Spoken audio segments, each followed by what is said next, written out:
All right, dentists, let's talk about something that comes up constantly in our profession. Something we're all told we should be chasing.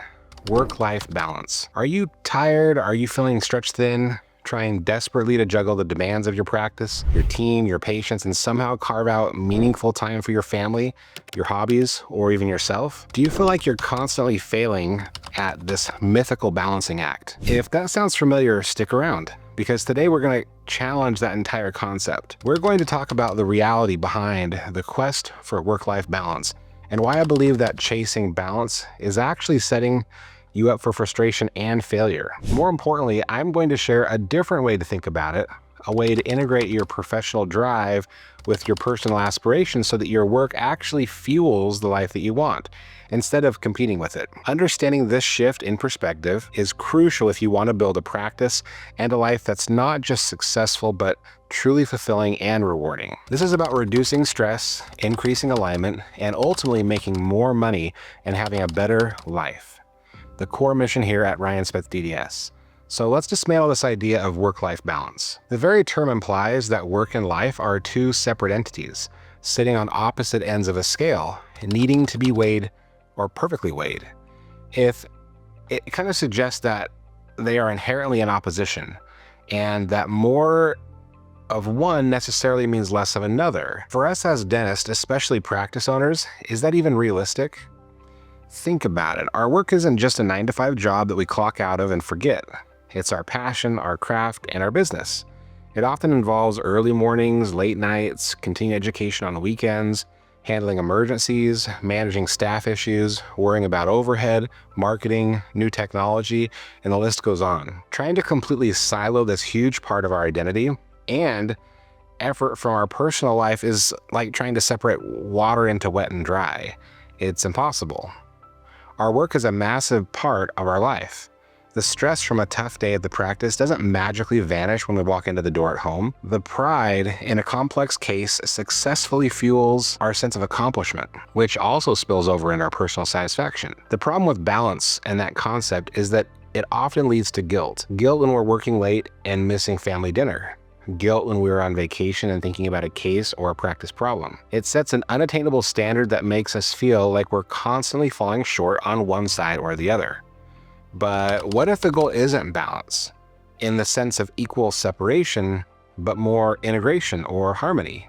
What if we viewed our professional life not as something to be balanced against our personal life, but as the engine that powers our personal life?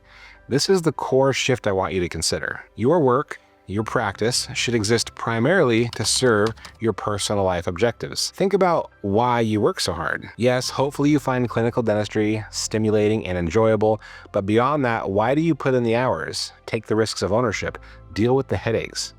Is it to create a certain kind of life, right?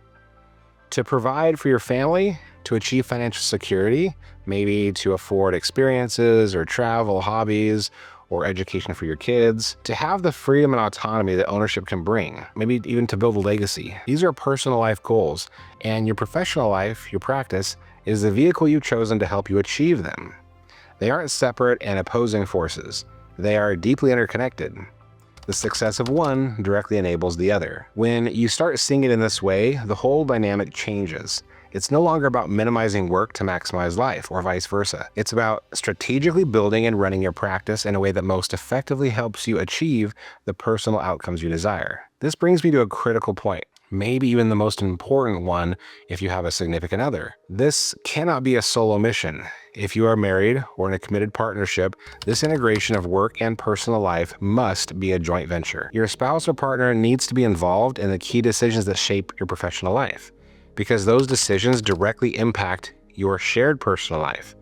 Buying a practice, that's a massive financial and time commitment that affects your entire family. Deciding to heavily invest in new technology or expanding the office, that impacts cash flow and potentially requires more intense focus from you for a period of time. Committing to a rigorous CE track that takes you away on the weekends, these impact family time. These aren't just your career decisions. They are our life decisions. Your partner needs to understand the why behind these professional pushes. They need to understand how achieving certain practice goals translates into achieving shared life goals. If your personal life objectives The things you both want, like a bigger house, retiring earlier, funding those dream vacations, require you to work longer, harder, or take more calculated risks in the practice for a season. Your partner needs to be not just aware, but genuinely supportive. And that support comes from a shared understanding and agreement on the ultimate personal goals that professional effort is serving. Conversely, if your personal life goals involve, say, significantly more family time now, or reducing your stress levels, then your practice strategy needs to reflect that. Maybe that means not chasing infinite growth. Maybe it means hiring an associate sooner rather than later, even if it impacts short-term profit. Maybe it means systemizing and delegating more effectively so that you can leave your office earlier with a clear mind. The point is, the direction comes from the personal vision you share with your partner.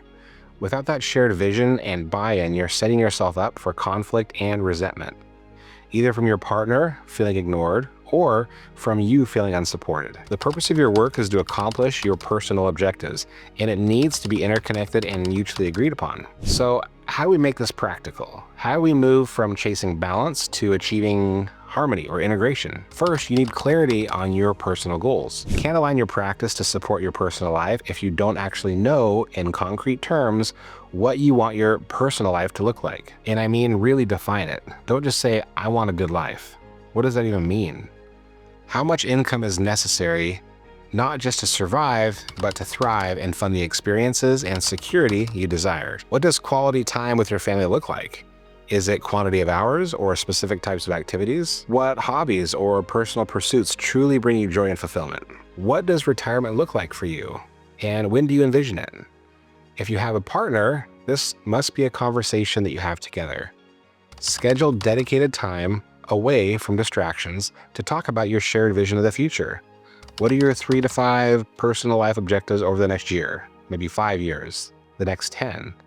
Write them down, make them real. Only after you have clarity on your personal front can you effectively strategize on the professional front. Look at your practice through the lens of those personal goals and ask yourself, how does my current practice structure, workload, and income support these goals?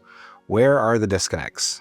What aspect of my practice are hindering my ability to achieve these personal goals? What changes could I make in my practice, clinically, maybe managerially, financially, that would better align my professional efforts with my desired personal outcomes? Maybe achieving your goals requires increasing revenue. Okay, well, but by how much?